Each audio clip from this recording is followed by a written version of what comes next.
तो very good morning everyone.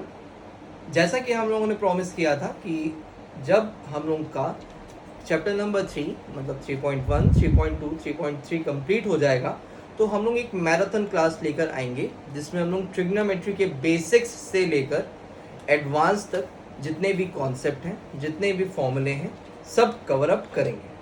तो आइए बिना टाइम वेस्ट किए शुरू करते हैं हम लोग ट्रिग्नोमेट्री के कॉन्सेप्ट्स और फॉर्मूले।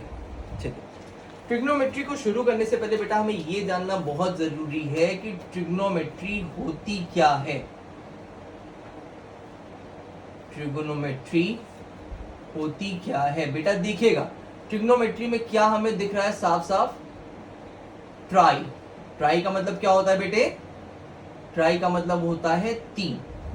देखिए, ट्रिग्नोमेट्री मैथ्स की वो ब्रांच है, मैथ की वह ब्रांच है जिसमें हम लोग 3 साइड और 3 एंगल से मिलने वाले किसी शेप के बारे में पढ़ते हैं।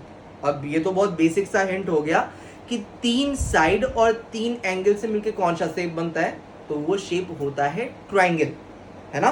तो हम लोग कह रहे हैं कि हम लोग ट्रिग्नोमेट्री के में क्या पढ़ेंगे बेटा?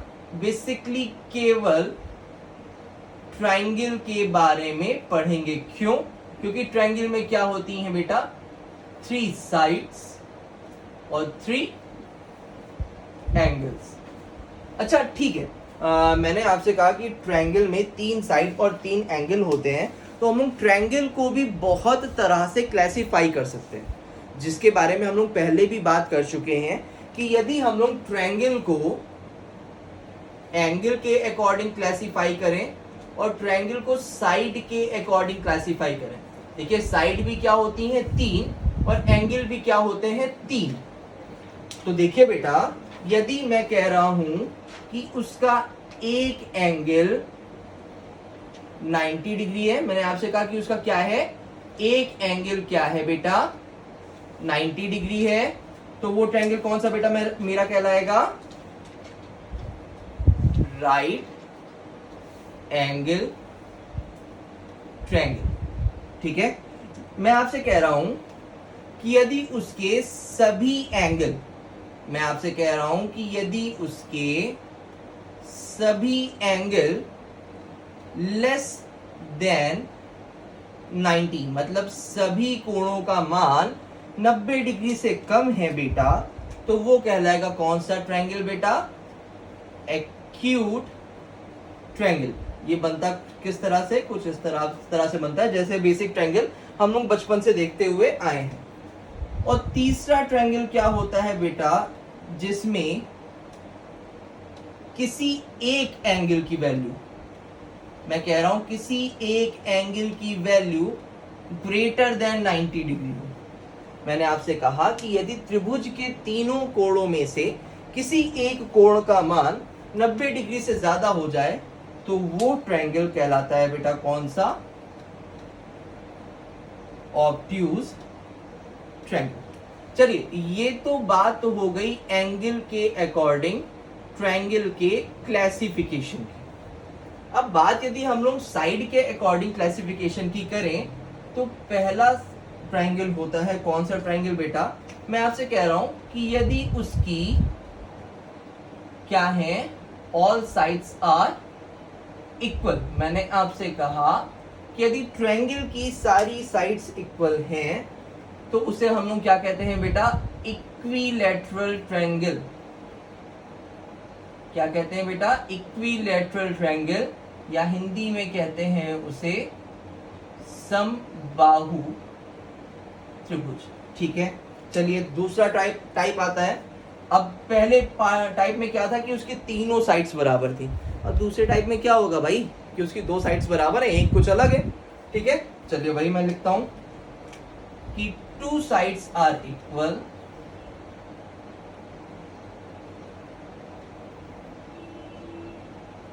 ठीक है, तो ये कौन सा हो जाएगा टाइप बेटा मेरा? ये कौन सा टाइप होता है बेटा? ये होता है आइसोसेलेस। आइसोसेलेस ट्रायंगल, या इसे हिंदी में कहते हैं बेटा सम द्विबाहु त्रिभुज। चलिए, अब मैं आपसे कह रहा हूं कि हम लोग का तीसरा पार्ट आता है बेटा कौन सा, मैं आपसे कह रहा हूं तीसरा पार्ट आता है। देखिए पहले दो पार्टों में क्या हुआ, पहले पार्ट में तीनों साइड्स बराबर थी तो वो क्या हो गया था इक्विलैटरल ट्रायंगल। दूसरे में क्या हुआ, दो साइड बराबर एक अलग हो गई तो वो क्या हो गई बेटा आइसोसेलेस ट्रायंगल। और जब तीसरा टाइप आता है उसमें मैं कह दूं कि ऑल साइड्स आर अनइक्वल, या दूसरी भाषा में भी लिखने से कि नो साइड्स आर इक्वल, कोई भी साइड्स क्या है इक्वल नहीं है। तो जो ट्रायंगल होगा बेटा उसे हम लोग क्या कहते हैं, उसे कहते हैं बेटा हम लोग स्केलन ट्रायंगल। क्या कहते हैं, स्केलन ट्रायंगल, या हिंदी में कहते हैं विषम बाहु त्रिभुज। अच्छा इधर मैंने आपको हिंदी नहीं बताई थी, ये राइट एंगल ट्रायंगल होता है कौन सा, समकोण त्रिभुज। एक्यूट क्या कहलाता है बेटा, न्यून कोण त्रिभुज। और ऑब्ट्यूज क्या कहलाता है बेटा, अधिक कोण त्रिभुज। देखिए ये तो हम लोगों ने क्या अभी पढ़ लिया, ट्रायंगल का क्लासिफिकेशन। अच्छा ये मैंने पढ़ा क्यों, ये पढ़ने का मेन कारण ये था कि मुझे पता है कि ट्रिग्नोमेट्री में मुझे जो भी शेप, जिस शेप के बारे में पढ़ना है वो है ट्रायंगल, तो मुझे ट्रायंगल के बारे में पता होना चाहिए। तो मैंने ये जान लिया कि ट्रायंगल में तीन एंगल होते हैं, तीन साइड होते हैं, और उनके अकॉर्डिंग उनका क्लासिफिकेशन क्या होता है। ठीक है, क्लासिफिकेशन जानने के बाद हम लोग कुछ इसकी बेसिक प्रॉपर्टीज जान लें कि ट्रायंगल की कुछ बेसिक प्रॉपर्टीज क्या होती हैं बेटा। बहुत ध्यान से आज के लेक्चर में रहिएगा, ये आपका पूरा ट्रिग्नोमेट्री का और ज्योमेट्री में ट्रायंगल का बेस मजबूत कर देगी। मैंने आपसे कहा कि ट्रायंगल में तीन साइड्स और तीन एंगल होते हैं, तो मैं आपसे कह रहा हूं ट्रायंगल में जो सम ऑफ एंगल्स होता है, मैंने आपसे कहा ट्रायंगल में जो सम ऑफ एंगल्स होता है वो हमेशा 180 डिग्री के बराबर होना चाहिए। मैंने आपसे क्या कहा कि ट्रायंगल में जो सम ऑफ एंगल होगा वो हमेशा 180 डिग्री के बराबर होना चाहिए, जिसमें से मैं ये भी मानता हूं ना कि कुछ मिनिमम एंगल हो सकता है। मिनिमम मतलब कि तीन कोण हैं जरूर मेरे पास, angle A, angle B, angle C, लेकिन उनमें से कुछ ना कुछ तो वैल्यू होगी ना कि उससे कम एंगल नहीं हो सकता। तो वो एंगल क्या होता है, वो होता है बेटा 30 डिग्री। और मैक्सिमम कितना हो सकता है एंगल बेटा, मैक्सिमम एंगल हो सकता है बेटा 120 डिग्री। ये हमेशा याद रखिएगा, जब हम लोग मैथमेटिकल कैलकुलेशंस करते हैं तो हम लोग केवल इस चीज का ध्यान रखते हैं कि angle A plus angle B plus angle C will always equal to 180, है ना। लेकिन हमें ये पता होना चाहिए कि यदि कोई ट्रायंगल वेल कंडीशनड है, मतलब अच्छी तरीके से बना हुआ है, तो उसमें जो सबसे छोटा कोण हो वो कम से कम 30 डिग्री का हो, और जो सबसे बड़ा कोण हो वो कम से कम क्या हो बेटा 120 डिग्री से ज़्यादा ना हो। डन बेटे। चलिए इसके बाद आता है, हम लोग आगे बढ़ते हैं ट्रायंगल में कि ट्रायंगल का एरिया क्या होता है बेटा। ट्रायंगल का एरिया क्या होता है, तो ट्रायंगल का एरिया हम लोग दो फॉर्मूले से निकाल सकते हैं। एक फॉर्मूला होता है बेटा क्या, हाफ बेस इंटू हाइट, और दूसरा फॉर्मूला क्या होता है बेटा हीरोन्स फॉर्मूला, जिसके according S minus A, S minus B, S minus C under root. यहां पे ए बी सी क्या है बेटा, मैं आपको लिख के दिखाई दे रहा हूं। ये सपोज करिए ए है, ये बी है, ये सी है, तो यहाँ पे ए बी सी क्या हो जाएगी, भुजाओं की लंबाइयां हो जाएंगी।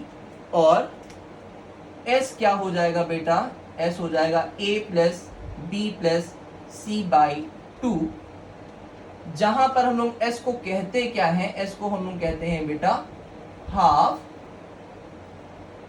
पेरीमीटर। ये तो बात हो गई एरिया की। अब एरिया के अलावा यदि हमसे कोई पूछे कि ट्रायंगल का पेरीमीटर क्या होगा, ट्रायंगल का पेरीमीटर क्या होगा? तो पेरीमीटर हम लोग जानते हैं, पेरीमीटर का मतलब होता है सम ऑफ ऑल साइड्स। मैंने आपसे क्या कहा कि आप सभी साइड्स की लंबाइयों को क्या कर दो? ऐड कर दो, है ना? तो ये हो गई बात पेरीमीटर की। अब हम लोग के पास जितने भी बेसिक फॉर्मूले थे या बेसिक कॉन्सेप्ट थे ट्रायंगल के, हम लोगों ने वो चीज तो पढ़ ली। ट्रिग्नोमेट्री में हमें साइड्स के साथ साथ एंगल के बारे में भी पता होना चाहिए। अब देखिए यहाँ पे हम लोगों ने साइड और साइड के अकॉर्डिंग एरिया और पैरामीटर की तो बात कर ली है। अब इसके बाद बात आएगी एंगल्स की, कि एंगल्स कितने टाइप के होते हैं, है ना? तो चलिए हम लोग इसके बाद एंगल्स के बारे में पढ़ेंगे। उससे पहले प्लीज मैं स्क्रीन को इसी जगह पे पॉज कर रहा हूं, आप ये वैल्यूज नोट जरूर कर लीजिए, ठीक है?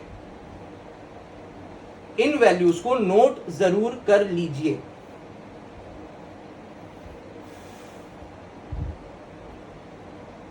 डन बेटे? चलिए, ये तो हो गई थी बात साइड्स की। अब बात आती है बेटा किसकी? एंगल की बेटे, है ना? बात आती है हम एंगल की। अब एंगल कितने टाइप के होते हैं? देखिए, एंगल हमेशा 0 से शुरू होके, यहां पे यदि ये देखिए आपके पास बचपन में एक इक्विपमेंट होता था चांदा, ये वाली लाइन क्या होती थी? 0 डिग्री की। और जब 0 से शुरू होके हम लोग 0 पे ही खत्म हो जाए तो वो हो जाता है 360। तो मतलब मेरे पास मिनिमम जो वैल्यू होगी एंगल की वो होगी 0 डिग्री, और जो मैक्सिमम वैल्यू होगी बेटा वो क्या होगी? 360 डिग्री। चलिए आगे बढ़ते हैं। अब देखिए, एंगल के अकॉर्डिंग यदि हम लोग क्लासिफाई करें तो देखिए, यदि कोई एंगल 0 डिग्री है तो हम लोग उसे क्या कहते हैं? जीरो एंगल या शून्य कोण। अच्छा, कोई एंगल जो है, ये देखिए पहला एंगल हो गया। अब यदि कोई एंगल क्या है? 0 से तो बड़ा है। मैं आपसे क्या कह रहा हूं? कोई एंगल 0 से तो बड़ा है, 0 डिग्री से तो बड़ा है, लेकिन 90 डिग्री से छोटा है। ये दूसरा एंगल है। मैं आपसे क्या कह रहा हूं? यदि कोई कोण 0 से तो बड़ा है लेकिन 90 से छोटा है तो वो हो जाएगा कौन सा कोण? वो हो जाएगा बेटा न्यून कोण, या इसको इंग्लिश में बोलते हैं बेटा एक्यूट एंगल। तीसरा कोण आता है बेटा हम लोगों के पास कौन सा? यदि एंगल 90 डिग्री हो, यदि एंगल 90 डिग्री हो तो कोण कहलाता है राइट एंगल, या इसको हिंदी में बोलते हैं समकोण। चलिए चौथे एंगल की तरफ आते हैं हम लोग। यदि एंगल 90 डिग्री से तो ज्यादा है लेकिन 180 से कम है तो उसे हम लोग कहते हैं बेटा ऑब्ट्यूज एंगल। क्या कहते हैं? ऑब्ट्यूज एंगल, या हिंदी में इसे बोलते हैं हम लोग अधिक कोण। चलिए फिफ्थ पॉइंट पे आते हैं हम लोग। यदि एंगल की वैल्यू एग्जैक्ट 180 डिग्री है तो इसे हम लोग कहते हैं बेटा क्या? स्ट्रेट एंगल या सरल कोण। फिर बेटा सिक्स्थ एंगल आता है हम लोगों का कि यदि थीटा की वैल्यू 180 से तो ज्यादा है लेकिन 360 से कम है तो ऐसे एंगल को हम लोग क्या कहते हैं बेटा? ऐसे एंगल को हम लोग कहते हैं रिफ्लेक्स एंगल, या हिंदी में इसे बोलते हैं वृहद कोण। लास्ट एंगल आता है बेटा कि जब हम पूरा सर्किल कंप्लीट कर लें तो वो हो जाता है 360 डिग्री एंगल, और इसे कहते हैं हम लोग होल सर्किल या संपूर्ण वृत्त। देखिए ये हम लोगों के लिए पढ़ना और जानना क्यों जरूरी है, कारण ये है हम लोग ट्रिग्नोमेट्री में सारा काम साइड और एंगल के बेसिस पे करते हैं। तो यदि हमें ये नहीं पता है कि साइड क्या होती है और साइड के अकॉर्डिंग क्लासिफिकेशन कैसे कर सकते हैं हम लोग शेप का, तब भी हमें प्रॉब्लम आएंगी। और हमें यदि एंगल्स नहीं पता है कि कौन सा एंगल एक्यूट है, ऑब्ट्यूज है, रिफ्लेक्स है, तब भी हमें प्रॉब्लम आएंगी, है ना बेटे। तो साइड के बारे में हम लोग पहले ही नोट कर चुके थे, एंगल के बारे में आप लोग अब जल्दी से नोट कर लें। जितनी भी वैल्यूज दी हुई हैं एंगल की, जल्दी से इनको नोट कर लें। चलिए, हम लोगों ने एंगल और साइड्स के बारे में सब कुछ जान लिया है और ये भी जान लिया है कि ट्रिग्नोमेट्री में हम लोग ट्रायंगल के बारे में पढ़ेंगे। ट्रायंगल के क्लासिफिकेशंस भी हम लोगों ने जान लिए थे। अब हम लोग आते हैं पर्टिकुलर ट्रिग्नोमेट्री को शुरू करने पर। देखिए, ट्रिग्नोमेट्री में हम लोगों को ट्रायंगल के बारे में पढ़ना है तो हम जान चुके हैं, लेकिन एक पर्टिकुलर ट्रायंगल होता है जिसके बारे में हमें केवल देखना है ट्रिग्नोमेट्री में। वो ट्रायंगल है बेटे राइट एंगल ट्रायंगल। अब इसके बारे में बहुत अच्छे से समझना इसलिए जरूरी है क्योंकि पूरी तरह से ट्रिग्नोमेट्री केवल एक ही ट्रायंगल के ऊपर बेस्ड होती है, वो है समकोण त्रिभुज या राइट एंगल ट्रायंगल। देखिए, मैं डायग्राम ड्रॉ कर रहा हूं और आपको इसके बारे में सब कुछ समझाने की कोशिश करूंगा। आपका काम है केवल आप ध्यान से लेक्चर को सुनते रहें। मैंने आपसे कहा था कि राइट एंगल ट्रायंगल या समकोण त्रिभुज में, मैंने आपसे क्या कहा था, राइट एंगल ट्रायंगल या समकोण त्रिभुज में एक जो कोण होगा वो क्या होगा बेटा, 90 डिग्री, और बाकी के जो दो कोण बचे हुए होंगे वो क्या होंगे, दोनों 90 से कम।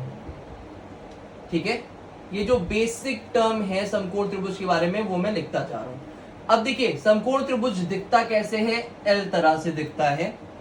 तो ये जो एल वाला कोण है ये क्या हो जाएगा बेटा मेरा, 90 डिग्री। डन।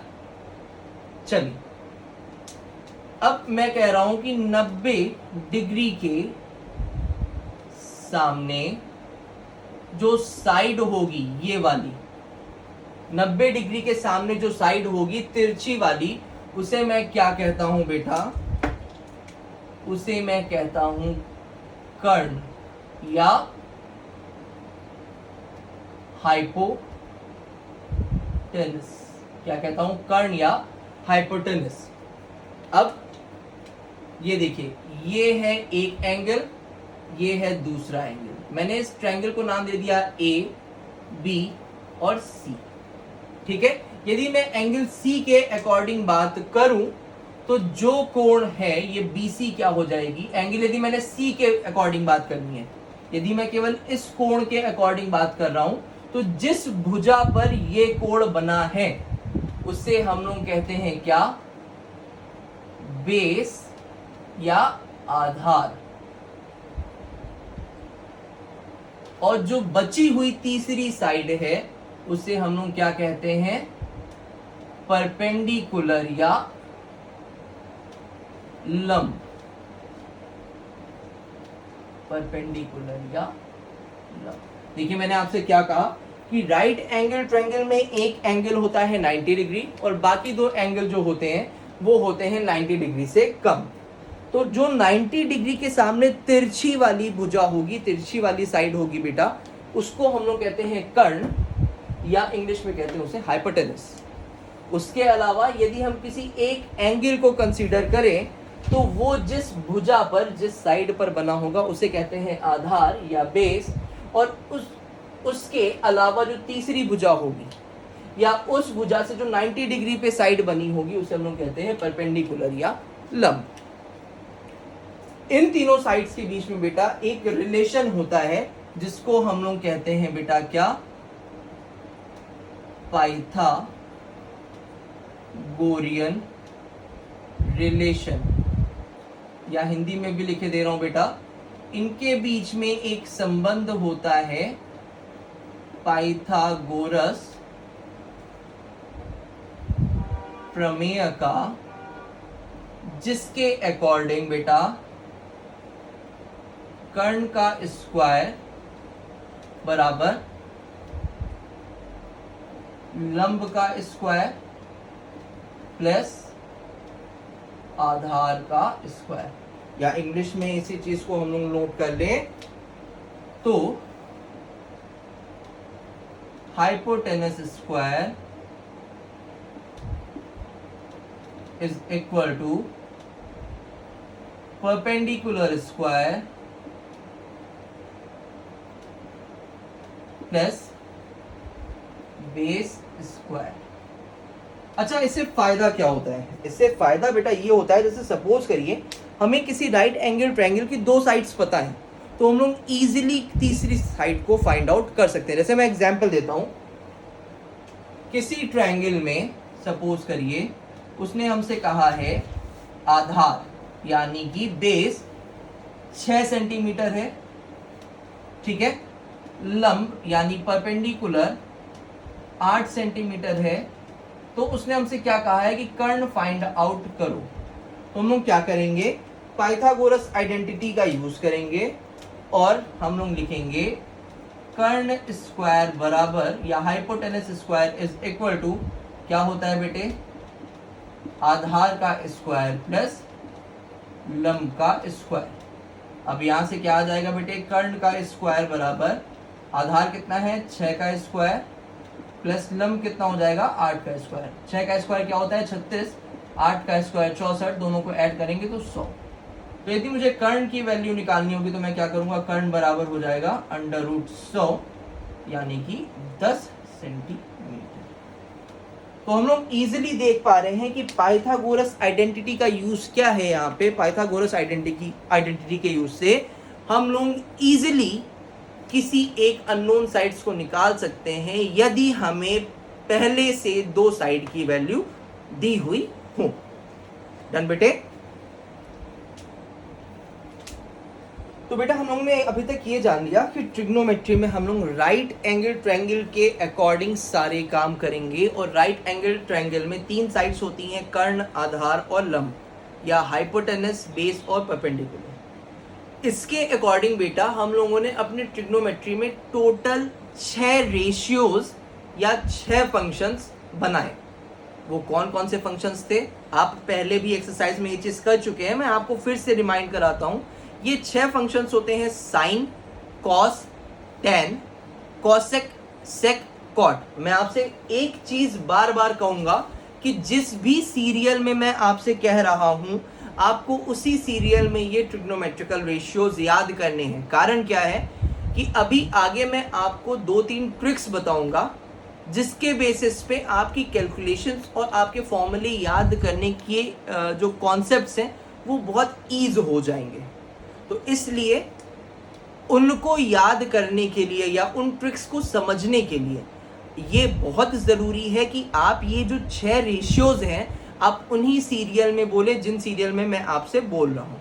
किस सीरियल में? Sine, cos, ten, cosec, sec, cot. चलिए मैं लिखता भी हूँ इनको कि कौन कौन से 6 रेशियोज है मेरे पास। बेटा देखिए मैंने आपसे कहा साइन, कॉस, टेन,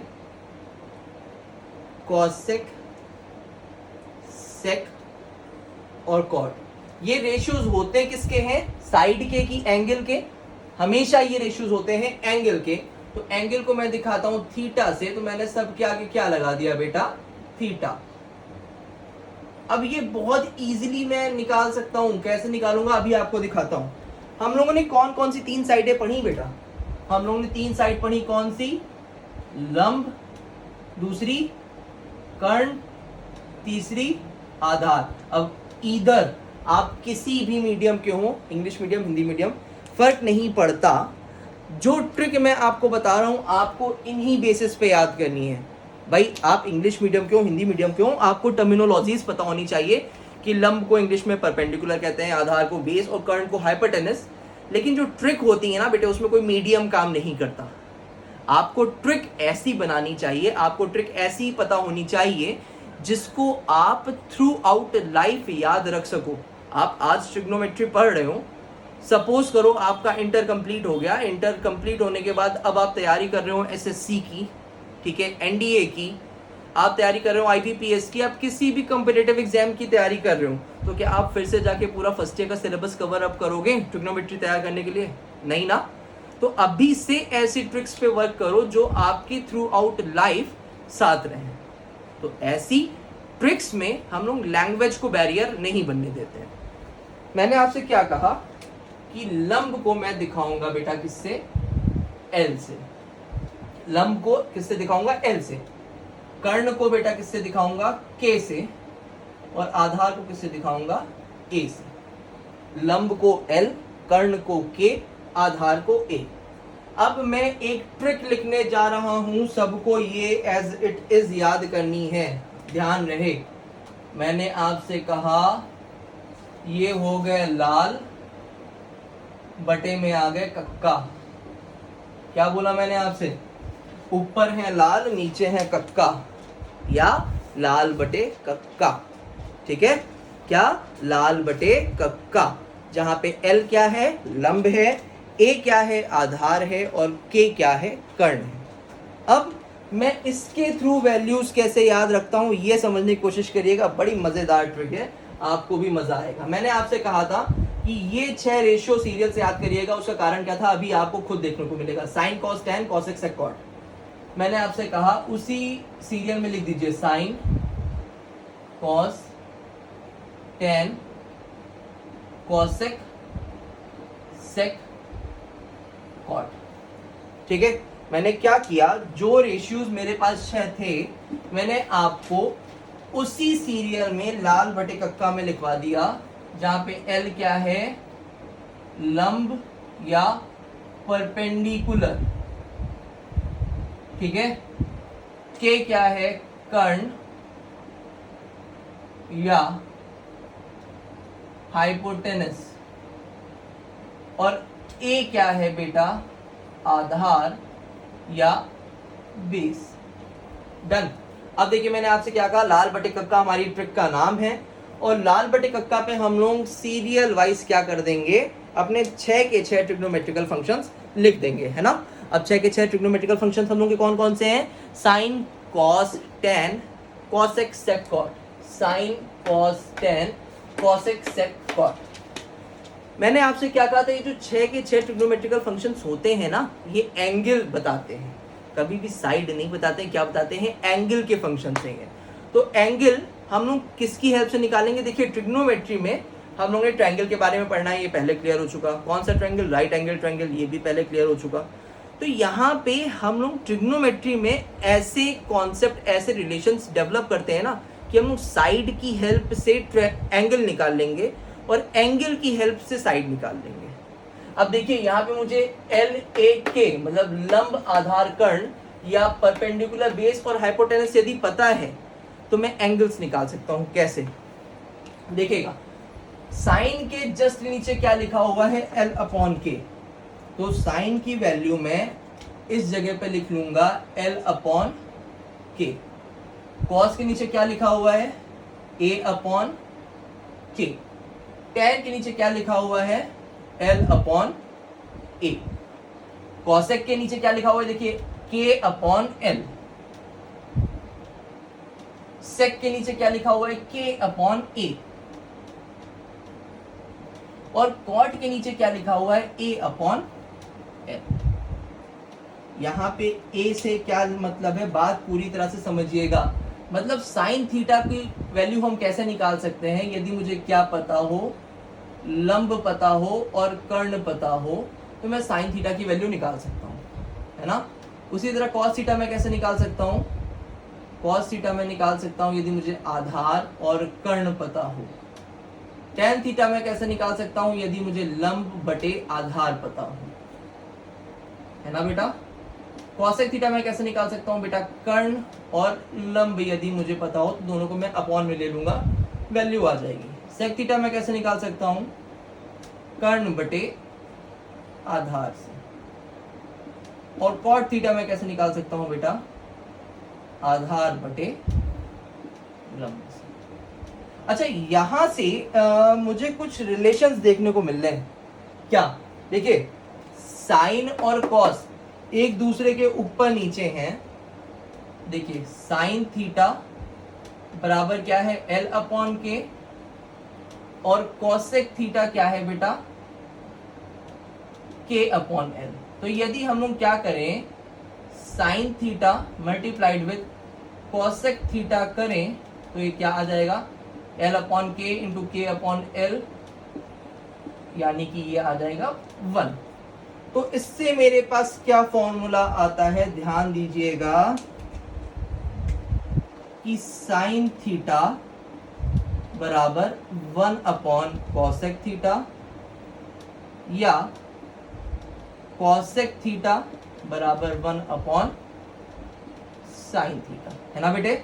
चलिए ये तो हो गया पहला कॉन्सेप्ट। दूसरा कॉन्सेप्ट मैं आपको दिखाता हूं। मैं देख रहा हूं कॉस और सेक ऊपर नीचे लिखे हुए हैं, तो मैंने क्या किया, सिंपल वैल्यू देखी। कॉस थीटा क्या था बेटा, ए अपॉन के, और सेक थीटा क्या था बेटा, के अपॉन ए। यदि मैं दोनों को मल्टीप्लाई कर दूं बेटा, cos theta multiplied with sec theta, ये क्या हो जाएगा, A upon K into K upon A, cancel out होगा, वैल्यू क्या दे देगा, 1। तो दूसरा कॉन्सेप्ट क्या निकल के आया, कॉस थीटा बराबर 1 अपॉन सेक थीटा, या सेक थीटा बराबर 1 अपॉन कॉस थीटा। चलिए तीसरे कॉन्सेप्ट पे आते हैं हम लोग। क्या कॉन्सेप्ट है तीसरा मेरे पास, टेन और कॉट ऊपर नीचे लिखा हुआ है भाई। तो tan theta is equal to होता है L upon A, cot theta बराबर होता है बेटा ए अपॉन एल। दोनों को मैंने मल्टीप्लाई किया, tan theta into cot theta, तो ये हो जाएगा L upon A into A upon L. A से ए कैंसिल आउट, एल से एल कैंसिल आउट, वैल्यू बच गई 1। तो यहां से क्या निकल के आया बेटा, tan theta is equal to 1 upon cot theta, या cot theta is equal to 1 upon tan theta. ये values as it is note कर लीजिए।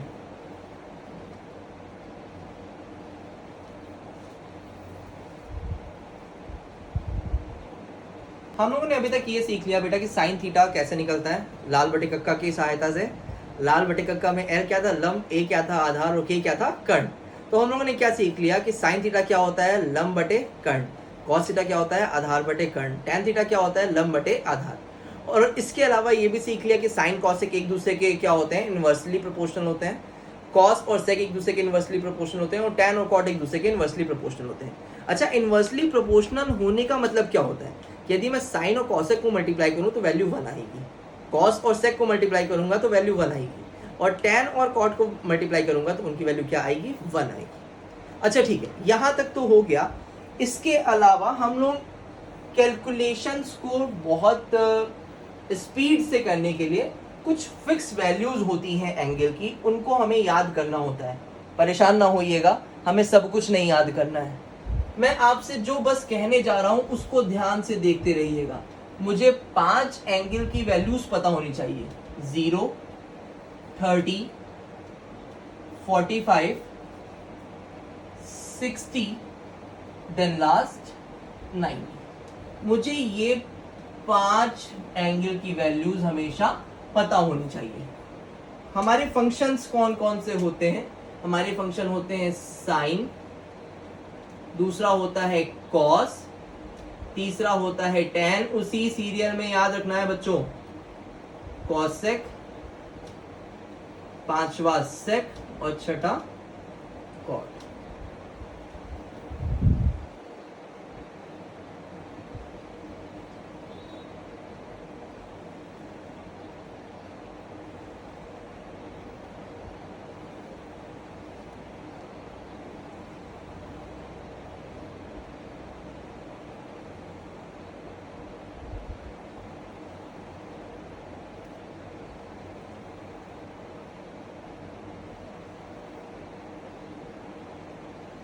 चलिए, ये टेबल तैयार हो गई। मैंने आपसे कहा कि भाई मैं यदि हर एक क्वेश्चन में ना sin 30 की वैल्यू निकालूं तो बहुत टाइम टेकिंग हो जाएगा। तो जैसे बचपन से याद करिए, अब हमें पता है कि हमें 10 रुपए की 5 बॉल लानी है, तो अब हम कॉपी पेन लेकर बैठे हैं, 10 को 5 बार जोड़ें, 10 + 10 + 10 + 10 + 10 बराबर 50। तो भाई ये बहुत टाइम टेकिंग हो जाएगा और अच्छा भी नहीं लगेगा। तो हम क्या करते हैं, हम लोग ने टेबल तैयार की है। टेबल में हम लोगों ने क्या किया कि 10 × 1 = 10, मतलब 10 से कम 10, 10 दूनी 20, 30, 40, 50। तो यदि 10 रुपए की हमें कोई 5 चीज लेनी होगी तो हम लोग सीधे सीधे क्या करेंगे, 10 × 5 = 50। उसी तरह हम लोगों ने क्या किया, ये कुछ फिक्स एंगल के लिए अपने 6 के 6 फंक्शंस के मान याद कर लिया। अब आप कहेंगे कि सर यदि मैथ्स में हमें कुछ याद करना पड़ा तो फिर वो मैथ कैसी रही? तो बिल्कुल सही आप कह रहे हैं, हमें कुछ नहीं याद करना। हम बस क्या करेंगे, साइन थीटा की कुछ फिक्स वैल्यूज अपने दिमाग में रखेंगे और उसके अकॉर्डिंग क्या करेंगे, बाकी सारी वैल्यूज को हम लोग क्या कर लेंगे, डिराइव कर लेंगे, निकाल लेंगे। चलिए देखते हैं कैसे। हमें केवल ये 5 वैल्यूज याद रखनी है। साइन 0 की वैल्यू 0, साइन 30 की वैल्यू 1/2, साइन 45 की वैल्यू 1/√2, साइन 60 की वैल्यू √3/2 और साइन 90 की वैल्यू होती है बेटा 1। डन। मैं कॉस थीटा की वैल्यूज निकालने के लिए क्या करूंगा, सबको पीछे से आगे उठा के लिख दूंगा। देखिए सबसे पीछे वैल्यू क्या थी, 1, तो मैंने सबसे आगे लिख दी। उसके बाद दूसरे नंबर पे क्या थी, √3/2, तीसरे पे क्या थी, 1/√2, चौथे पे क्या थी, 1/2 और तीसरे पे क्या थी बेटा, ये हो गई 0। डन। अब चलिए बात आती है tan थीटा की। तो मुझे tan थीटा का एक कॉन्सेप्ट पता है बेटा कि tan थीटा बराबर होता है sin theta divided by cos theta, है ना। तो चलिए यदि मुझे tan 0 का मान निकालना है, यहां से मैं देखता हूं, यदि मुझे tan 0 का मान निकालना है तो वो क्या हो जाएगा बेटा, sin 0 divided by cos 0। Sine 0 की वैल्यू 0/1, तो ये वैल्यू हो जाएगी 0। मैंने यहाँ पे लिख दिया 0। क्या किया मैंने, एक बार फिर से बता रहा हूं, tan की वैल्यू क्या होती है, sin/cos। ठीक है, tan की वैल्यू क्या होती है, sin/cos। तो मैंने क्या किया, tan 0 की वैल्यू निकालनी है तो sin 0/cos 0 और वैल्यू मेरी आ गई। चलिए उसी तरह आते हैं हम लोग किस पे बेटे, tan 30 पे। tan 30 क्या होगा बेटा, sin 30 divided by cos 30। sin 30 क्या है, 1/2, cos 30 क्या है, √3/2। 2 से 2 कैंसिल आउट, बचा क्या, 1/√3, है ना। चलिए अब उसी तरह बात आएगी tan 45 की। tan 45 क्या, sin 45 cos 45, ये क्या हो जाएगा, 1/√2 डिवाइडेड बाई 1/√2। ठीक है, दोनों क्या कैंसिल आउट हो जाएंगे, ऊपर नीचे सेम है तो वैल्यू आ गई 1। अब बात आती है बेटा किसकी, tan 60 की। तो tan 60 क्या होगा बेटा, sin 60 डिवाइडेड बाय cos 60, ये क्या हो जाएगा, देखिए √3/2 डिवाइडेड बाय 1/2। 2 से 2 कैंसिल आउट, वैल्यू बचेगी √3। अब देखने वाली चीज आ रही है tan 90, ये क्या होगा बेटा, sin 90 divided by cos 90। sin 90 की वैल्यू 1/0। अब मैं आपसे कह रहा हूं भाई 1/0 की वैल्यू मुझे बताइए क्या होती है। आप कहेंगे सर 0, मैं आपसे कहूंगा नहीं बेटा आप गलत हो। आप मेरे से कहोगे सर 1, मैं तब भी आपसे कहूंगा बेटा आप गलत हो। देखिए होता क्या है, जब मेरे पास कोई फ्रैक्शन लिखा होता है, फ्रैक्शन मतलब भिन्न लिखी होती है, तो उसमें क्या होता है बेटा, हम लोग हमेशा जो नीचे लिखी होती है वैल्यू डिनोमिनेटर में, उसमें कुछ मल्टीप्लाई करके उसे न्यूमरेटर के बराबर लाने की कोशिश करते हैं। जैसे सपोज करिए मेरे पास लिखी हुई है यहाँ पे वैल्यू 8 डिवाइडेड बाई 2, तो आप 2 के टेबल में कुछ ऐसा पढ़ोगे कि 8 आ जाए। जैसे 2 1 2, 2 2 4, 2 3 6, 2 4 8। आपने 4 टाइम्स में पढ़ा तो आंसर आ जाएगा क्या, 4। मतलब 2 को यदि मैं 4 टाइम्स मल्टीप्लाई करूं तो वैल्यू आ जाती है 8। बात उसी तरह देखिए यहाँ पे 1/0 की। तो मैं अब आपसे कह रहा हूं कि भाई 0 का टेबल ऐसे पढ़ो कि उसमें 1 आ जाए। ऐसा पॉसिबल है क्या? ऐसा पॉसिबल है क्या? ऐसा पॉसिबल हो ही नहीं सकता। क्यों? क्योंकि मुझे पता है कि मैं 0 से किसी भी नंबर को मल्टीप्लाई कर दूं, XYZ किसी को भी, लैक्स को, करोड़ को, मिलियन, बिलियन, कुछ भी मैं मल्टीप्लाई कर दूं, मेरा जो रिजल्टेंट आएगा बेटा वो हमेशा 0 के इक्वल ही आएगा। तो मतलब 0 में आप कुछ भी मल्टीप्लाई करते जाओ, यहां से लेकर जहां तक दुनिया है, आप कभी भी 0 से ऊपर बढ़ ही नहीं सकते, है ना? तो ये जो वैल्यू चलती जा रही है जिसका कोई अंत ही नहीं है, मैंने आपसे कहा जहां तक दुनिया है, दुनिया का भी तो कोई अंत नहीं है। गैलेक्सी का कोई अंत है क्या? आकाश गंगा का, मिल्की वे का कोई अंत है? नहीं है। तो जिसका कोई अंत नहीं होता उसे हम लोग कहते हैं अनंत या इन्फिनिटी या इनफाइनाइट, जो भी आप कहना चाहो, जैसे भी आप प्रोनाउंस करना चाहो उसे। तो 0 में हम इन्फिनिटी टाइम्स भी मल्टीप्लाई करेंगे तब भी 1 नहीं आएगा। इसलिए हम लोग क्या कहते हैं, इस वैल्यू को 1/0 को इन्फिनिटी, इसको दिखाते कैसे, ऐसे हॉरिजॉन्टल 8 बना के उसे बोलते क्या है, अनंत या इनफाइनाइट या इन्फिनिटी, आप जो भी प्रोनाउंस करना चाहो। डन।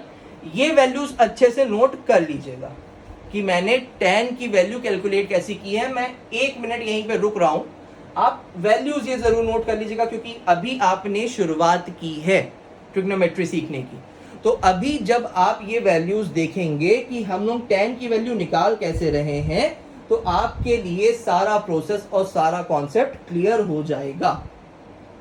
tan की वैल्यू उन्होंने कैसे निकाली है बेटा, साइन अपॉन कॉस की वैल्यू करके। अब थीटा की जो भी वैल्यू मुझे निकालनी हो, जैसे tan 0 is equal to sine upon cos 0, tan 30 sine upon cos 30, tan 45 sine 45 upon cos 45, tan 60 sine 60 upon cos 60, या tan 90 आखिरी में आता है तो वो हो जाता है साइन 90 अपॉन कॉस 90। और ये वैल्यू बड़ी यूनिक थी क्योंकि इसकी वैल्यू आ रही थी 1/0, और 1/0 मैंने अभी आपसे कहा कि आप 0 को कितनी बार भी मल्टीप्लाई कर लो, दुनिया के आखिरी पॉइंट तक चले जाओ, तब भी आप 0 से 1 नहीं ला सकते। इसीलिए इसकी वैल्यू होती है इनफाइनाइट या अनंत। नोट हो गया बेटा सबका? चलिए आगे बढ़ते हैं। हम लोग आते हैं बेटा अब कॉन्सेप्ट पे कॉसेक थीटा के। इसको मैं अब रफ करूंगा क्योंकि मैं ये एक्सपेक्ट कर रहा हूं कि आप सब लोगों ने ये वैल्यूज क्या कर ली हैं, नोट कर ली है। चलिए बात आती है बेटा कॉसेक थीटा की।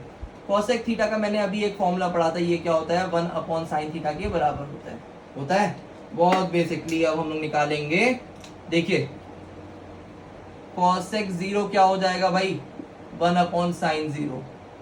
sin 0 की वैल्यू क्या थी बेटा, 1/0। वही पुरानी कहानी, 0 को कितनी बार भी मल्टीप्लाई करूं आंसर क्या आएगा, इनफाइनाइट। चलिए हम लोगों ने वही वैल्यू क्या की, यहाँ पे लिख ली, इनफाइनाइट या अनंत। चलिए अब आती है बात किसकी, कॉसेक 30 की। ये क्या हो जाएगा, 1/sin 30। sin 30 कितना है बेटा, हम लोग का 1/2। तो ये 2 ऊपर उठ के चला जाएगा, वैल्यू आ जाएगी 2। ठीक है। चलिए बात आती कॉसेक 45 की। भाई कॉसेक 45 क्या होगा भाई, 1/√2। तो ये वैल्यू आ जाएगी √2 के इक्वल। बात आएगी बेटा कॉसेक 60 की, तो ये 1/√3/2। तो ये वैल्यू बना देगा 2/√3। ये वैल्यू आ गई 2/√3। उसी तरह कॉसेक 60 के बाद कॉसेक 90, तो ये 1/sin 90, 1/1 will always equal to 1। Done.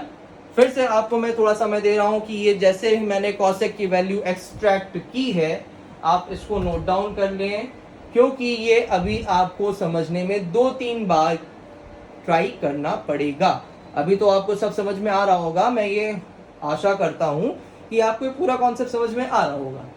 लेकिन जब आप 1-2 दिन बाद अपने आप से ये वैल्यूज एक्सट्रैक्ट करने की कोशिश करेंगे तो कहीं ना कहीं पे आप फंसेंगे जरूर, इसलिए आपके पास ये प्रोसेस नोट होना बहुत जरूरी है। चलिए नोट करिए इसे।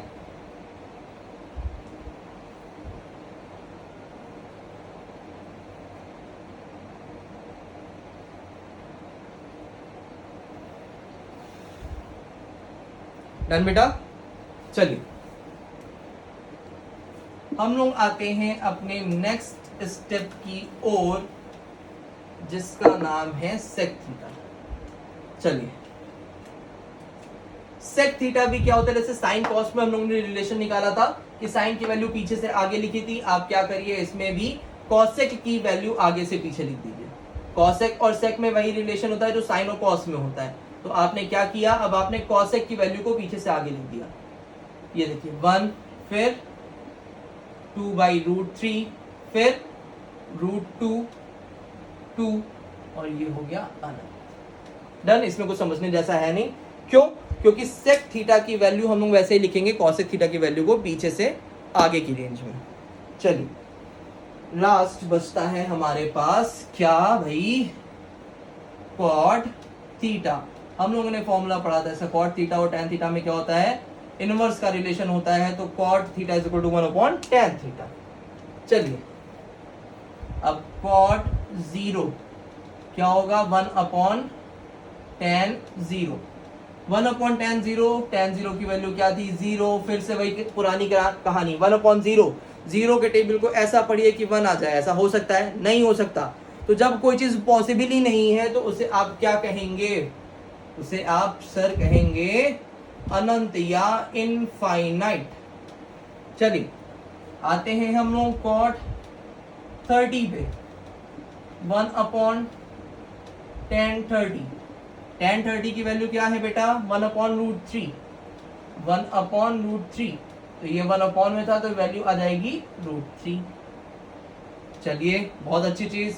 अब cot 30 के बाद क्या वैल्यू आती है भाई, cot 45। ये हो जाएगा 1/tan 45। tan 45 की वैल्यू क्या थी, 1। तो ये वैल्यू आ जाएगी किसके बराबर, 1 के बराबर। डन। चलिए आते हैं हम लोग cot 60 पे। तो cot 60 की वैल्यू क्या है भाई, 1/√3। 1/√3, क्योंकि tan 60 क्या था, √3। ठीक है, चलिए मैं पूरा लिखे दे रहा हूं अभी आपके लिए। cot 60 होता है 1/tan 60 या 1/√3। अब cot 90 क्या होगा भाई, 1/tan 90। tan 90 क्या था, अनंत। अब अनंत को आप ऐसे ना लिखिए, अनंत होता क्या था, 1/0, है ना। तो ये 0 उठ के चला जाएगा अंश में, ये बना देगा 0/1। अब 1 का टेबल ऐसा पढ़िए कि उसमें 0 आ जाए। तो भाई 1 के टेबल को यदि 0 टाइम्स पढ़ोगे तो 0 आ जाएगा, है ना। तो 1 को आप 0 टाइम मल्टीप्लाई करोगे तो 0 आ जाएगा। तो इसका आंसर आ गया 0। बात समझ में आई? चलिए मैं आपको समय दे रहा हूं, इस टेबल को भी नोट कर लीजिएगा क्योंकि ये भी आगे आपको हेल्प करेगी। तो बेटे अभी तक हम लोगों ने ट्रिग्नोमेट्री के बारे में बेसिक डेफिनेशंस, बेसिक क्लासिफिकेशन जान लिया और ये जान लिया कि हम लोग साइड की हेल्प से एंगल कैसे निकाल लेते हैं। वही लाल बटे कक्का वाला अपना जो ट्रिक है उसकी सहायता से, उसकी हेल्प से हम लोग ने क्या कर लिया, ये जान लिया कि sine cos tan cosec sec cot, इसी सीरियल में sine cos tan cosec sec cot कैसे निकालते हैं, लाल बटे कक्का ट्रिक से हम लोगों ने सीख लिया। उसके बाद हम लोग ने 0, 30, 45, 60, 90 डिग्री के लिए sine cos tan cosec sec cot के लिए टेबल भी सीख ले। अब हम लोगों के पास एक थ्योरम होती है जिसका नाम हम सब लोगों ने सुना होगा, अभी इस लेक्चर की शुरुआत में हमने उसका यूज भी किया। क्या? पाइथागोरस प्रमेय। पाइथागोरस प्रमेय या पाइथागोरियन प्रिंसिपल, जो कहती थी क्या, hypotenuse square is equal to perpendicular square plus base square. ये बेटा जो हम लोगों ने बोला कर्ण स्क्वायर बराबर लंब स्क्वायर प्लस आधार स्क्वायर, ये बोला है बेटा साइड के रिस्पेक्ट में। साइड मतलब भुजाओं के संबंध में हमने ये सूत्र बोला था। अब मैं आपसे कह रहा हूं, देखिए बहुत जो मैं बोलने जा रहा हूं उसको ध्यान से समझिएगा। मैंने आपसे अभी ट्रिग्नोमेट्री शुरू करते समय ये कहा था कि हम लोग साइड की हेल्प से एंगल निकालेंगे और एंगल की हेल्प से क्या करेंगे बेटा, साइड निकालेंगे, कहा था ये। तो जब हमारे पास साइड को लेकर पाइथागोरस प्रमेय अवेलेबल है तो भाई एंगल को लेकर भी तो प्रमेय अवेलेबल होनी चाहिए ना, हाँ या नहीं? बिल्कुल।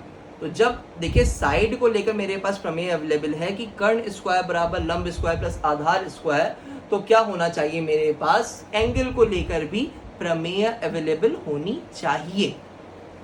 तो उसी के अकॉर्डिंग, उसी को रेफरेंस में लेते हुए मैं आपको अभी 3 थ्योरम्स नोट करा रहा हूं जो क्या कहलाती हैं, ट्रिग्नोमेट्री की पाइथागोरियन प्रिंसिपल्स होती हैं। मैं क्या कह रहा हूं, त्रिकोणमिति की पाइथागोरस सर्वसम्मिकाएं या पाइथागोरस प्रिंसिपल्स ऑफ ट्रिग्नोमेट्री कौन कौन सी होती हैं? 3 प्रिंसिपल होते हैं। देखिए मैं नोट कर रहा हूं। पहला होता है क्या, sine square theta plus cos square theta is equal to 1। दूसरी होती है बेटा क्या, cosec square theta is equal to 1 plus cot square theta. और तीसरी होती है बेटा क्या, sec square theta is equal to 1 plus tan square theta. ठीक है, मैं इन तीनों का डेरिवेशन भी अभी आपको करके दिखा रहा हूं तुरंत यहीं पे। उसको करने से पहले मैं एक बार फिर से अपना लाल बटे कक्का लिख लेता हूं। ये लाल बटे कक्का हम लोग को छोड़ेंगे नहीं जिंदगी भर, याद रखिएगा, क्योंकि एम हम लोग का इंटर पास आउट तो होना है नहीं। हम लोग का एम क्या है कि इंटर पास आउट होंगे, उसके बाद इधर इंजीनियरिंग और वट एवर जो भी आपका एम हो, इंजीनियरिंग हो गई, आप गवर्नमेंट सर्विसेज की प्रिपरेशन करना चाहते हो, आप कुछ भी करना चाहते हो, भाई ट्रिग्नोमेट्री एक ऐसा टॉपिक है जो आपका कहीं पे भी पीछा नहीं छोड़ेगा। आप एसएससीज की तरफ जाओगे, एमटीएस की तरफ या सीएचएसएल की तरफ, या आप एनडीए ट्राई करना चाहोगे, है ना, आप किसी भी प्रोस्पेक्टस में आगे बढ़ोगे, ट्रिग्नोमेट्री आपका पीछा नहीं छोड़ेगी। और ट्रिग्नोमेट्री में ये वाला क्वेश्चन कि आपको साइड्स गिवन होंगी, आपको ट्रिग्नोमेट्रिकल रेशियोज निकालने हैं, ये 100% आज आप मेरी बात नोट कर लीजिए, आपके क्वेश्चन पेपर में ये क्वेश्चन आएगा ही आएगा। ठीक, तो वो कैसे निकलेगा बेटा, लाल बटे कक्का से निकलेगा। कैसे निकलेगा, लाल बटे कक्का से निकलेगा। लाल बटे कक्का में एल क्या है, लंब, ए क्या है, आधार, के क्या है, कर्ण। ठीक, और हमें सारी वैल्यूज पता है कि एल के ऊपर साइन, ए के ऊपर कॉस और एल के ऊपर फिर से टैन, नीचे क्या, कॉसेक सेक कॉट। ठीक, तो ये ट्रिक हमें हमेशा याद रखनी है, sine cos tan cosec sec cot. मुझे प्रूफ क्या करना है, पहली आइडेंटिटी देखिए, पहली आइडेंटिटी है बेटा क्या, sine square theta plus cos square theta is equal to 1। मुझे प्रूफ करना है। साइन थीटा की वैल्यू क्या है, देखिए साइन थीटा की वैल्यू है एल अपॉन के का स्क्वायर, कॉस स्क्वायर थीटा की वैल्यू क्या है, ए अपॉन के का होल स्क्वायर। मैं एलएचएस लेके चल रहा हूं भाई, ठीक है। अब देखिए यहाँ पे एल अपॉन के का स्क्वायर, तो एल स्क्वायर अपॉन के square plus A square upon के स्क्वायर, है ना। चलिए आगे बढ़ते हैं। के स्क्वायर नीचे कॉमन है तो के स्क्वायर मैंने नीचे कॉमन ले लिया, ऊपर बच जाएगा L square upon A square, sorry L square plus A square. अब एल का मतलब है लंब, ए का मतलब है आधार, तो मुझे पता है कि लंब का स्क्वायर प्लस आधार का स्क्वायर बराबर क्या होता है, कर्ण का स्क्वायर। अभी हम लोगों ने पाइथागोरस प्रमेय पढ़ी थी ना कि hypotenuse square is equal to base square plus perpendicular square, या कर्ण का स्क्वायर बराबर लंब का स्क्वायर प्लस आधार का स्क्वायर। देखिए ये वही तो है, लंब का स्क्वायर प्लस आधार का स्क्वायर क्या हो जाएगा बेटा, कर्ण का स्क्वायर बटे कर्ण का स्क्वायर, ये कैंसिल आउट हो जाएगा, वैल्यू आ जाएगी क्या, 1। प्रूफ हो गया, इतना ही सिंपल है, ये सिंपल है। बस क्या है, आपको ध्यान से केवल लेक्चर देखना है, बाकी जिम्मेदारी हमारी। आप बस लेक्चर को ध्यान से देखिए और 2-3 बार देखिए, आप अपने आप कुछ भी ना करिए, आप बस इतना करिए कि हमारे वीडियोस को, हमारे लेक्चर्स को 2-3 बार देखिए, सारे कॉन्सेप्ट आपको अपने आप रट जाएंगे, समझ में आ जाएंगे। चलिए हम लोग आते हैं कॉन्सेप्ट नंबर 2 पे, या पाइथागोरियन प्रिंसिपल 2 पे। वो क्या है? Cosec square theta is equal to 1 plus cot square theta. इसमें मैं दोनों साइड लेके चलूंगा। देखिए कॉसेक की वैल्यू क्या है? k upon L, k upon L का square is equal to 1 plus cot square क्या है? a अपॉन एल का होल स्क्वायर, है ना। देखिए मैं लेफ्ट हैंड साइड को वैसे ही लिखे ले रहा हूं, k square upon L square is equal to 1 plus, अब देखिए a square upon L square. यहां से मैंने क्या किया? देखिए k square upon L square left hand side में वैसे ही लिख दिया। अब एल स्क्वायर मैंने नीचे एलसीएम ले लिया, तो ऊपर बच जाएगा क्या? ये L square upon L square plus A square divided by L square. अब लंब का स्क्वायर प्लस आधार का स्क्वायर क्या हो जाता है? कर्ण के स्क्वायर के बराबर हो जाता है। ये देखिए मेरा लेफ्ट हैंड साइड ऐसा ही था, ये L square plus A square क्या बना देगा? कर्ण का स्क्वायर। तो देखिए दोनों बराबर हो गए, तो इसका मतलब क्या हो गया? Cosec square theta will always equal to 1 plus cot square theta. Done. चलिए आते हैं हम लोग अपनी लास्ट पाइथागोरियन प्रिंसिपल पे, जो है क्या? Sec square theta is equal to 1 plus tan square theta. देखिए यहां पे LHS क्या है मेरा? सेक स्क्वायर थीटा, है ना। और सेक स्क्वायर थीटा क्या होता है बेटा? k अपॉन ए, k अपॉन ए का होल स्क्वायर या k square upon A square. RHS क्या है भाई? RHS है मेरे पास 1 plus tan square theta. Ten क्या है बेटा? L अपॉन ए का होल स्क्वायर। ठीक है बेटा, कोई दिक्कत की बात नहीं। 1 plus L square upon A square. भाई आप ए स्क्वायर क्या कर लो? ले लो एलसीएम, तो ऊपर क्या बचेगा? L A square plus L square. और ए स्क्वायर प्लस एल स्क्वायर क्या होता है? आधार का स्क्वायर प्लस लंब का स्क्वायर हो जाता है बेटा क्या? कर्ण का स्क्वायर। तो ये क्या बचेगा बेटा? के square upon A square. LHS भी क्या था? के स्क्वायर अपॉन एल स्क्वायर। जिससे क्या प्रूफ होता है कि भाई मेरा एलएचएस बराबर आरएचएस है। मतलब जो हम लोग की तीसरी पाइथागोरियन आइडेंटिटी थी वो भी क्या होती है? प्रूफ होती है। मैं आपको थोड़ा समय देता हूं कि ये पूरा डेरिवेशन क्या है। क्या करिए आप एक बार नोट जरूर कर लीजिए। ये देखिए 3 पाइथागोरियन आइडेंटिटीज हैं, ये उनके डेरिवेशन है। प्लीज इसको अच्छे से नोट कर लीजिए।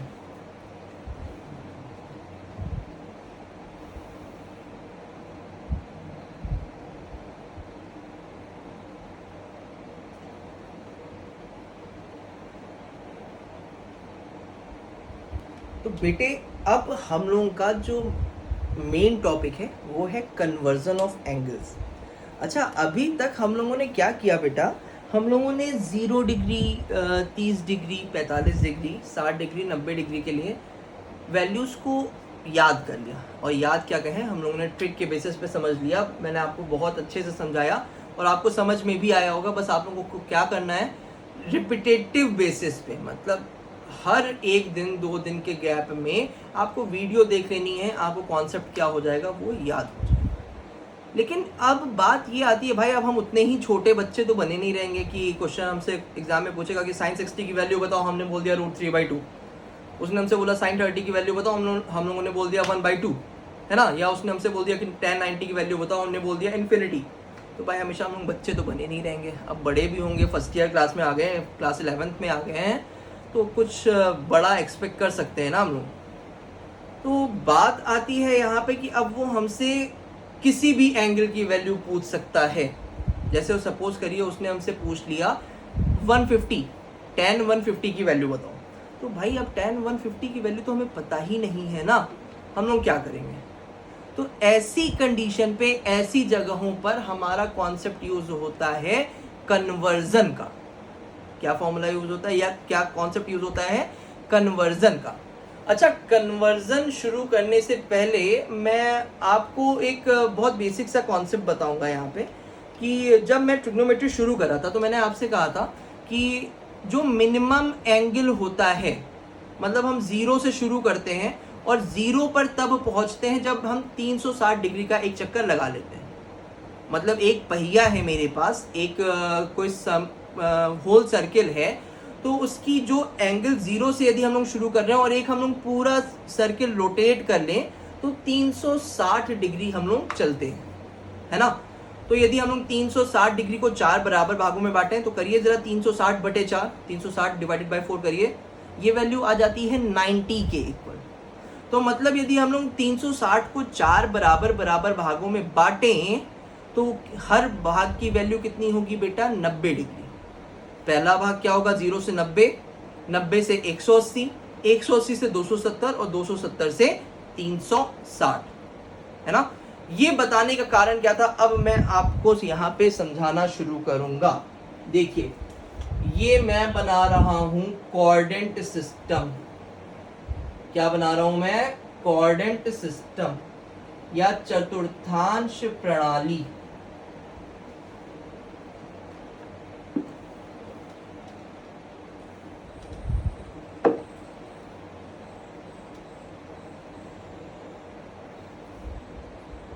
देखिए यहां पर मेरा जो एंगल था बेटा, बहुत ध्यान से समझिएगा, ये था 0 डिग्री, ये था 90 डिग्री, ये था 180 डिग्री, ये 270 डिग्री और ये हो गया बेटा क्या, 360 डिग्री, है ना।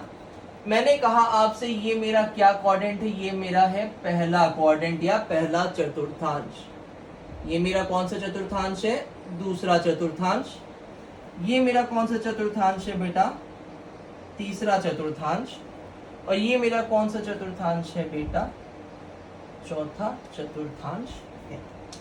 चलिए ठीक है। मैंने आपको जब एंगल की वैल्यू निकालना सिखाई थी कि साइड्स मुझे गिवन है और मैं साइड्स के बेसिस पे एंगल निकालता हूँ, तो लाल बटे कक्का एक ट्रिक बताई थी। आशा करता हूँ, होपिंग कि आपको वो ट्रिक बहुत अच्छे से समझ में आई होगी। मज़ेदार ट्रिक है, लाल बटे कक्का बोलने में बहुत मज़ेदार लग रहा है, ठीक है, तो वो आपको समझ में आई होगी। अब हम लोग स्टूडेंट है ना, मैं जानता हूँ भाई आप फर्स्ट ईयर क्लास में हैं, इंटर में हैं, हाई स्कूल में, 9th में, किसी में भी है, आप स्टूडेंट हैं। तो जब आपको नींद आती है तो आप क्या पीते हैं, जब आपको नींद आती है तो आप क्या पीते हैं, चाय पीते हैं, कॉफ़ी पीते हैं। चलिए हम लोगों ने मान लिया कि भाई हम लोग कॉफ़ी पीते हैं, है ना। तो सारे स्टूडेंट क्या कर पीते हैं, कॉफ़ी पीते हैं, हम लोग मान लेते हैं। तो इसको इंग्लिश में कहें तो क्या कहेंगे, ऑल स्टूडेंट टेक कॉफ़ी। क्या बोलेंगे, ऑल स्टूडेंट टेक कॉफ़ी। इसको इसी सीरियल में याद रखेंगे, ये ट्रिक मैं आपको बता रहा हूँ। देखिए पहले पे क्या, ऑल, फिर स्टूडेंट, फिर टेक, फिर कॉफी।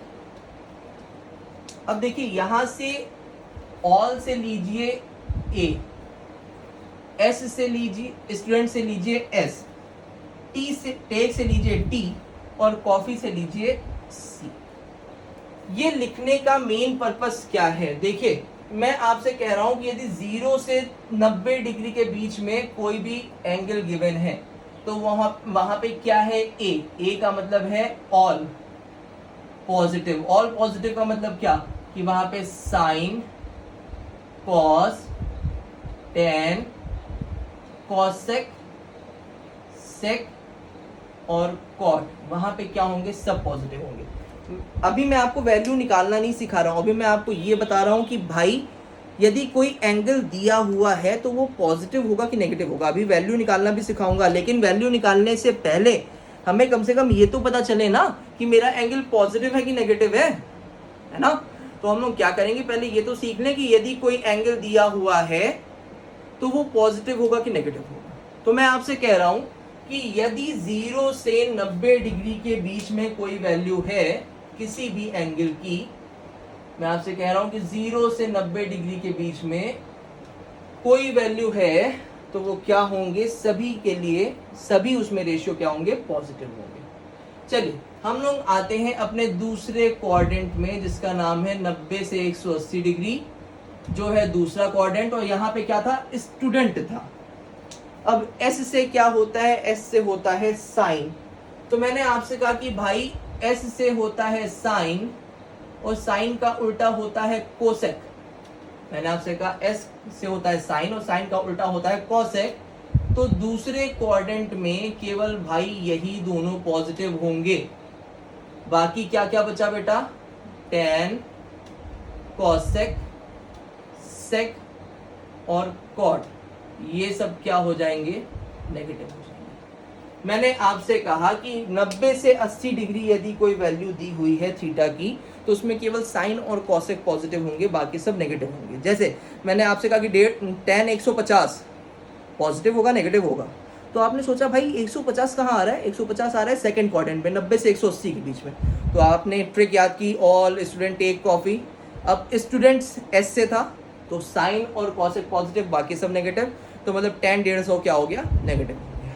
चलिए हम लोग आते हैं थर्ड क्वाड्रेंट में। थर्ड क्वाड्रेंट होता है बेटा किस पे, 180 से 270 डिग्री पे।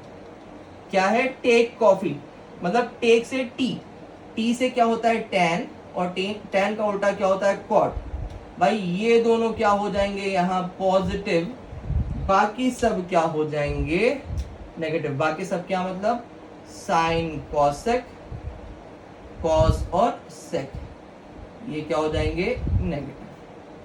ठीक, उसी तरह हम लोग का चौथा क्वाड्रेंट आता है। चौथा क्वाड्रेंट कौन सा होता है बेटा, 270 से 360 डिग्री के बीच में।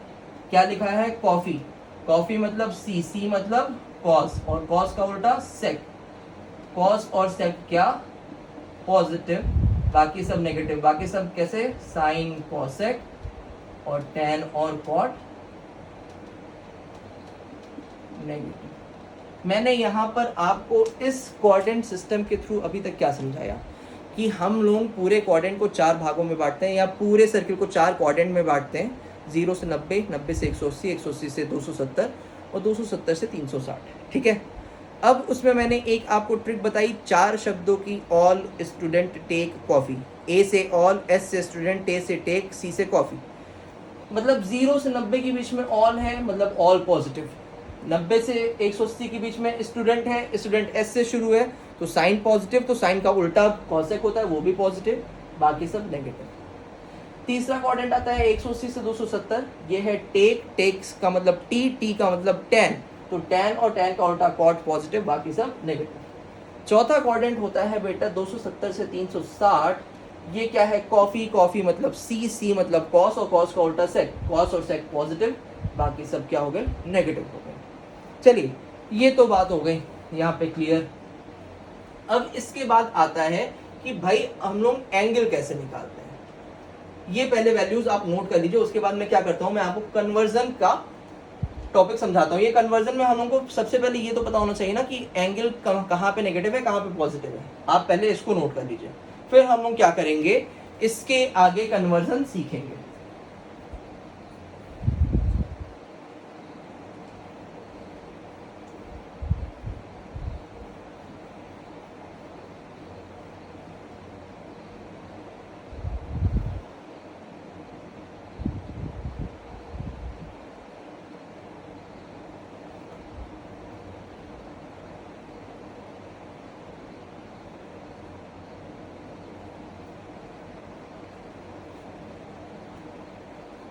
डन बेटे, चलिए इतना नोट करने के बाद अब हम लोग कन्वर्जन शुरू करते हैं। कैसे शुरू करेंगे देखिएगा। 4 क्वाड्रेंट हम लोग के पास, हम लोग ने ये जान लिया किस क्वाड्रेंट में कौन सा रेशियो पॉजिटिव होता है, जान लिया। चलिए अब उसके बाद मैं आपको एक थंब रूल लिखवा रहा हूं कन्वर्जन का, कि यदि 90 प्लस माइनस थीटा या 270 प्लस माइनस थीटा हो तो भाई कन्वर्जन होगा। कन्वर्जन होगा, और कन्वर्जन किस में होगा ये भी बता रहा हूं, देखिएगा। कन्वर्जन हमेशा होता है भाई साइन का कॉस में या कॉस का साइन में। उसके अलावा यदि कॉसेक है तो कॉसेक का कन्वर्जन होता है सेक में या सेक का कन्वर्जन होता है कॉसेक में। तीसरा बचता है बेटा टेन, तो टेन का कन्वर्जन होता है या तो कॉट में या कॉट का कन्वर्जन होता है टेन में। अभी ये समझाऊंगा, इसको बस अभी ध्यान से देखते रहिए। और यदि क्या है बेटा, हमने एंगल को तोड़ा है 180 प्लस माइनस थीटा या 360 प्लस माइनस थीटा में, तो कन्वर्जन नहीं होगा। ठीक, देखिए ये लिखने का यहाँ पे कारण क्या था। अब जैसे देखिए हमें क्या पता है, हमें केवल 5 एंगल पता होते हैं। कौन कौन से? 0, 30, 45, 60 और 90। हम लोगों को क्या करना होता है कि यदि कोई यूनिक वैल्यू आती है एंगल की तो हम लोग उसे तोड़ते हैं। जैसे अब वैल्यू आ गई साइन 150, अब मुझे साइन 150 का मान निकालना है, साइन 150 का मान निकालना है, तो मैं कैसे निकालूंगा? तो भाई मैं 150 को 90 प्लस 60 भी तो लिख सकता हूँ, है ना। मैं साइन 150 को कैसे लिख सकता हूँ? Sine 90 plus 60। तो यहाँ पे मैंने 150 को कैसे तोड़ा? 90 प्लस 60 में या 90 प्लस थीटा में, है ना। देखिए मैं आपको ये चीज करके दिखाता हूँ, समझिएगा इसको। एग्जाम्पल के थ्रू एक समझने की कोशिश हम लोग करेंगे। देखिए मैंने आपसे क्या कहा कि मुझे वैल्यू निकालनी है भाई साइन 150 की, है ना। तो मैंने सबसे पहले देखा कि ये किस क्वाड्रेंट में आता है। साइन 150 किस में आता है भाई? 0 से 180, सॉरी साइन 150 किस में आता है बेटा? 90 से 180 वाले क्वाड्रेंट में आता है। मतलब ये किस क्वाड्रेंट में आता है भाई? दूसरे चतुर्थांश या क्वाड्रेंट में आता है। दूसरे में क्या होता है? साइन भाई पॉजिटिव होता है, बिल्कुल होता है भाई। मतलब इसकी जो वैल्यू आएगी वो क्या आएगी? पॉजिटिव आएगी भाई। चलिए इतना तो समझ में आ गया। अब मैं क्या करता हूँ, मुझे 150 का मान नहीं पता है, मैं 150 को कुछ ऐसे तोड़ूंगा कि ये जो मान है वो मेरा 0, 30, 45, 60 या 90 में टूटे। तो मैं साइन 150 को भाई साइन 90 प्लस 60 में तोड़ सकता हूं, बिल्कुल तोड़ सकता हूं। तोड़ लिया मैंने। अब देखिए मैंने आपसे क्या कहा कि यदि मैं तोड़ रहा हूं 90 प्लस माइनस थीटा में तो कन्वर्जन होगा। ये देखिए 90 प्लस थीटा ही में तो तोड़ा है मैंने, तो साइन का कन्वर्जन होगा किसमें? कॉस में। आगे हम लोग को प्लस लगा देना है क्योंकि क्या वैल्यू दी हुई थी? साइन 150। साइन 150 किस क्वाड्रेंट में आता है? दूसरे में आता है, तो वो वैल्यू क्या होगी? प्लस में। तो प्लस कॉस। अब हमें 90 से कोई लेना देना नहीं, वैल्यू आ जाएगी कॉस 60। कॉस 60 की वैल्यू क्या होती है? 1/2।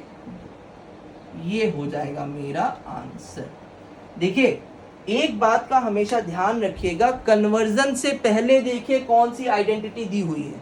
हम लोग जो साइन डिसाइड करते हैं ना, वो कन्वर्जन से पहले वाली आइडेंटिटी के अकॉर्डिंग डिसाइड करते हैं। अब आपके दिमाग में ये डाउट नहीं आना चाहिए ना भाई कि साइन 90 प्लस 60 में तोड़ा मैंने, तो साइन को कन्वर्ट करूंगा मैं कॉस में, तो कॉस 150 तो नेगेटिव होगा ना। तो हमें ये कंफ्यूजन नहीं पालनी है। क्यों नहीं पालनी है? कारण क्या है कि हम लोग कन्वर्जन से पहले देखते हैं कि आइडेंटिटी क्या है। साइन है, 150 क्या है? दूसरा चतुर्थांश है। दूसरे चतुर्थांश में याद करिए, ऑल स्टूडेंट टेक कॉफी। ए यहाँ पे साइन और कॉसेक, यहाँ पे क्या? टेन और कॉट, यहाँ पे क्या? कॉस और सेक। पॉजिटिव पॉजिटिव पॉजिटिव पॉजिटिव, बाकी सब नेगेटिव, है ना। तो यहाँ पे 0, ये 90 से 180 था, ये 0 था, ये 270 था, तो 90 से 180 के बीच में साइन पॉजिटिव होता। मैंने पॉजिटिव का साइन लगा लिया भाई। 150 को मैंने किस में तोड़ा? 90 प्लस 60 में तोड़ा। अब साइन 90 प्लस 60 में तोड़ा। मैंने आपसे क्या कहा? यदि आप तोड़ रहे हो 90 में, 90 प्लस माइनस थीटा में या 270 प्लस माइनस थीटा में, तो कन्वर्जन होगा। कन्वर्जन क्या होगा? साइन को कॉस में या कॉस को साइन में, फिर कॉसेक को सेक में या सेक को कॉसेक में, फिर टेन को कॉट में या कॉट को टेन में। आपने क्या किया? साइन को कॉस में कन्वर्ट किया और केवल थीटा का मान लिखा cos 60, वैल्यू आ गई 1/2। चलिए अब इसी में हम लोग क्या करेंगे, एक और एग्जाम्पल लेंगे। मैं आपको 6 एग्जाम्पल दूंगा इसमें सभी फंक्शंस के। चलिए दूसरा क्वेश्चन मैं लेता हूं, जैसे सपोज करिए cos, मान के चलिए ये हमें दिया हुआ है 210। अब 210 सबसे पहले लिखिए किस चतुर्थांश में आता है भाई? 180 से 210 में 270 के बीच में आ रहा है। 180 से 270 के बीच में आ रहा है ना थीटा। कौन सा चतुर्थांश है भाई? तीसरा चतुर्थांश है भाई।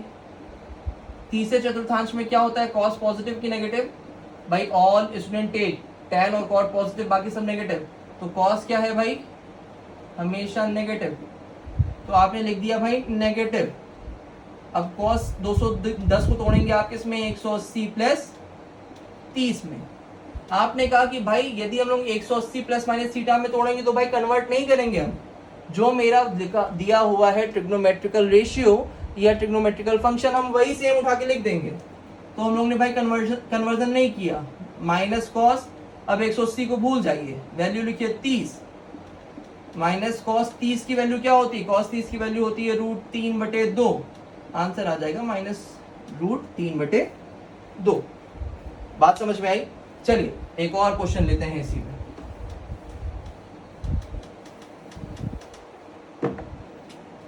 हम लोग का नेक्स्ट एग्जाम्पल है इसी में। देखिए मान लीजिए उसने हमसे पूछा tan 300।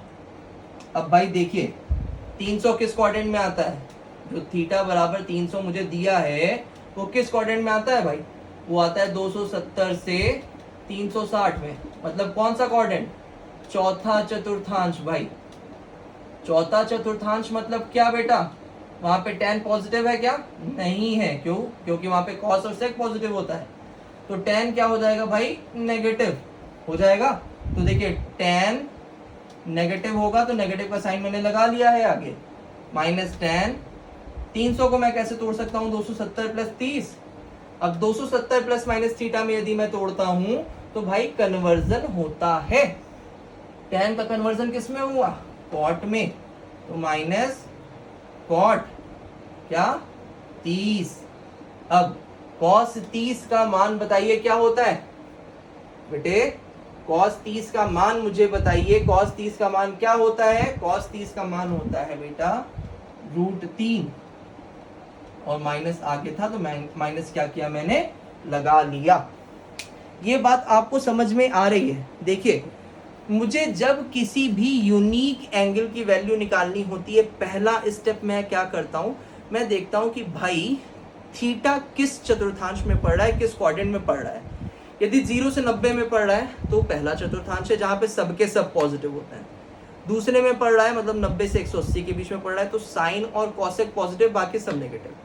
तीसरे में पड़ रहा है, तीसरा मतलब 180 से 270 के बीच में पड़ रहा है भाई, तो वहां पे केवल tan cot पॉजिटिव, बाकी सब नेगेटिव। और यदि चौथे में पड़ रहा है, चौथा मतलब 270 360 के बीच में, तो भाई वहां पे cos और sec पॉजिटिव, बाकी सब नेगेटिव, है ना। पहला स्टेप मेरा क्या हो गया? मैंने देख लिया कि एंगल जो है बेटा वो किस क्वाड्रेंट में पड़ रहा है। एंगल देखने के बाद मैं क्या करूंगा, मैं जो एंगल मुझे दिया हुआ है उसे ब्रेक करूंगा। किसमें? या तो 90 प्लस माइनस थीटा में, या 180 प्लस माइनस थीटा में, या 270 प्लस माइनस थीटा में, या तो 360 प्लस माइनस थीटा में। जैसे आपको दिया है 120, तो 120 को आप कैसे लिख सकते हो? 90 प्लस 30। आपको दिया है 150, तो कैसे लिख सकते हो? 90 प्लस 60। आपको दिया है 210, तो आप कैसे लिख सकते हो? 180 प्लस 30। आपको दिया हुआ है 300, आप कैसे लिख सकते हो? 270 प्लस 30। बात समझ में आई? अब उसके बाद आपने एंगल तो तोड़ लिया। अब बात ये आती है कि भाई आप अपना ट्रिग्नोमेट्रिकल रेशियो चेंज करोगे कि नहीं करोगे। तो यदि आपने एंगल तोड़ा है 90 प्लस में या 90 माइनस में, या 270 प्लस माइनस में, जैसे 270 प्लस 30, 90 प्लस 30, 90 प्लस 60, 90 प्लस 45, तो आप कन्वर्जन करोगे। क्या कन्वर्जन करोगे भाई? साइन को कॉस में या कॉस को साइन में, कॉसेक को सेक में या सेक को कॉसेक में, टैन को कॉट में या कॉट को टैन में। ठीक। और उसके बाद जो थीटा आएगा, जैसे आपने कहा कि tan 150 का मान आपको निकालना था, तो 90 प्लस 60 किया, तो tan आपने देखा कि tan 90 प्लस 60 दूसरे क्वाड्रेंट में है तो माइनस, अब 90 प्लस 60 मतलब tan 90 प्लस 60 में कर रहे हो तो आप तोड़ो, वो कन्वर्जन करोगे, tan का कन्वर्जन किस में करोगे, आपने कहा कॉट में, तो ये वैल्यू आ जाएगी माइनस कॉट 60 आ गई, आपने माइनस कॉट 60 का मान लिख दिया। बात समझ में आ रही है? इस तरह हम लोग कन्वर्जन करते हैं। फिर से बोल रहा हूं, सबसे पहले चतुर्थांश देखो, उसके बाद दूसरे नंबर पे एंगल को तोड़ो, 90, 180, 270 या 360 प्लस माइनस में। उसके बाद यदि 90 और 270 में तोड़ रहे हो तो कन्वर्जन करो, साइन का कॉस, कॉस का साइन में, कॉसेक का सेक, सेक का कॉसेक में, टैन का कॉट या कॉट का टैन में। और यदि 180 और 360 में तोड़ो तो कोई जरूरत नहीं, सेम फंक्शन लिख दो। और उसके बाद सिंपल अपनी वही पुरानी वाली टेबल 0, 30, 45, 60, 90 वाली, उसमें से मान देखकर लिख दो। इतना ही सिंपल है। इस पे क्या करना पड़ेगा, आपको क्वेश्चंस लगाने पड़ेंगे और मैं आपको क्वेश्चंस इसके प्रोवाइड करूंगा, ठीक है। जब ये कॉन्सेप्ट का वीडियो एंड होगा मैं उसके बाद में क्वेश्चंस अटैच करूंगा और आपसे मैं उम्मीद करता हूं कि आप उन क्वेश्चन का सॉल्यूशन करके अपनी आंसर्स कमेंट सेक्शन में जरूर पोस्ट करेंगे। चलिए, यहां तक समझ में आया? होपिंग आपको समझ में यहां तक आया होगा।